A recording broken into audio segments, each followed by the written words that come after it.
Philip Hammond has given a strong hint that the Conservatives may ditch their pledge not to raise VAT, national insurance or income tax, saying the flagship 2015 policy had constrained his ability to manage the economy.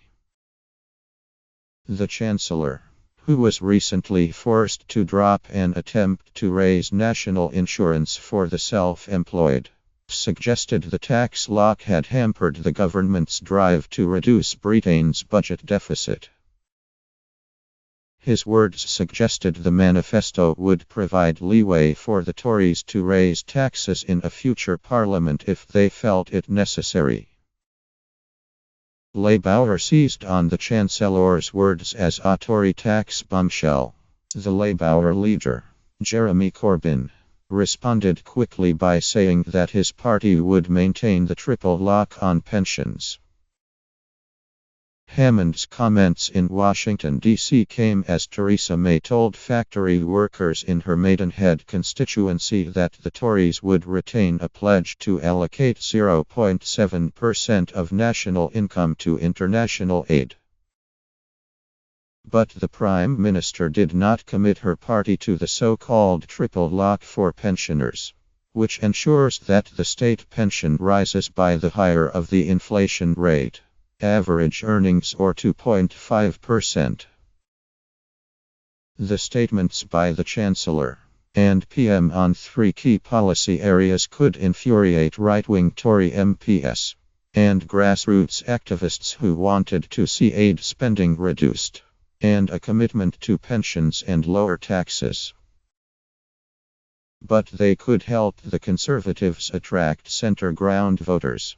Insiders told The Guardian that senior Tories believe they could lose 10 to 15 seats to the Liberal Democrats in the snap June general election. Hammond, whose revenue-raising plan targeting the self-employed had to be dropped within a week as a result of the 2015 tax triple pledge, said he wanted more flexibility to put the public finances back into shape. I'm a conservative.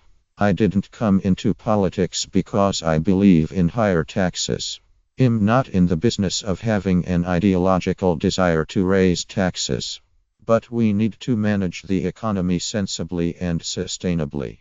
We need to get the fiscal accounts back into shape. It was self-evidently clear that the commitments that were made in the 2015 manifesto did, and do today, constrain the ability to manage the economy flexibly, he said. Aides nervous about the reaction to his words were quick to stress that the Chancellor had not been talking about future plans, and that no decisions had yet been taken about the manifesto. Later Hammond added, "We are and will always be the low-tax party, and Labour will always be the high-tax party." However, he had hinted that he would return to the national insurance issue if the Conservatives won the general election, while refusing to say what would be in his party's manifesto. He added that the different treatment of the self-employed was something we need to look at. A report on the self-employed by Matthew Taylor, the chief executive of the Royal Society of Arts, is due to be completed in the summer. Hammond said this would provide an opportunity to look again at some of these issues. Hammond was forced into a humiliating U-turn after the centerpiece of his first budget minus a higher rate of national insurance contributions for the self-employed minus was attacked for breaching the 2015 Conservative manifesto.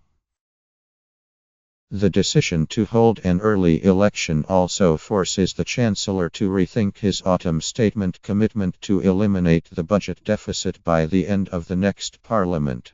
The original pledge gave Hammond until 2025 to balance the books, but if he stuck to the pledge, he would now have to speed up the process of deficit reduction to meet the target by 2022. The Chancellor said the Treasury would look again at how it defined the timescale for achieving fiscal balance. "We have set out our ambitions, And we have done this relatively recently in the autumn statement in terms of parliaments. Clearly, as we're going to have an election and the terms of parliament will fall on different date, we will need to restate our commitment in different terms, and we will do that in the manifesto. Labour's campaign chief, Andrew Gwynn, said the Tories were planning tax increases.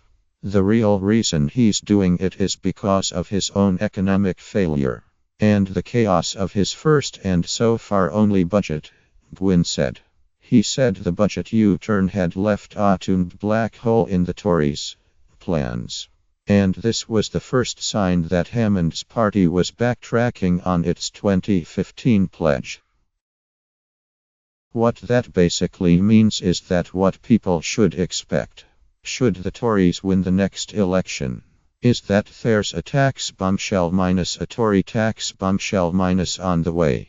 And you can bet your bottom dollar it will be hardworking low minus to middle earning families that will feel the pain, because it's those families that have felt the pain over the last 7 years while there have been massive tax giveaways to those at the very top, added Gwynn. All parties are gearing up at speed for the surprise snap election announced outside Downing Street by May at the start of the week.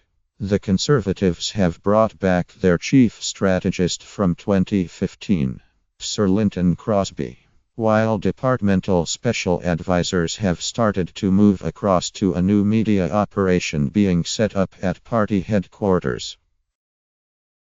Some key aides including the Prime Minister's Director of Communications, Katy Purrier, and Press Secretary, Lizzie Loudon have left their jobs. They both claimed that had always been the plan, although there are rumors of tensions.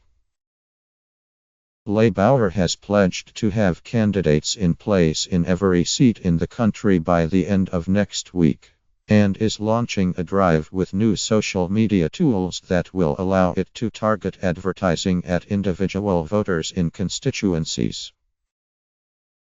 The Lib Dems have already selected their candidates and drafted a manifesto as their activists hit the streets in key target constituencies such as Twickenham in southwest London. Other parties are launching similar sprees.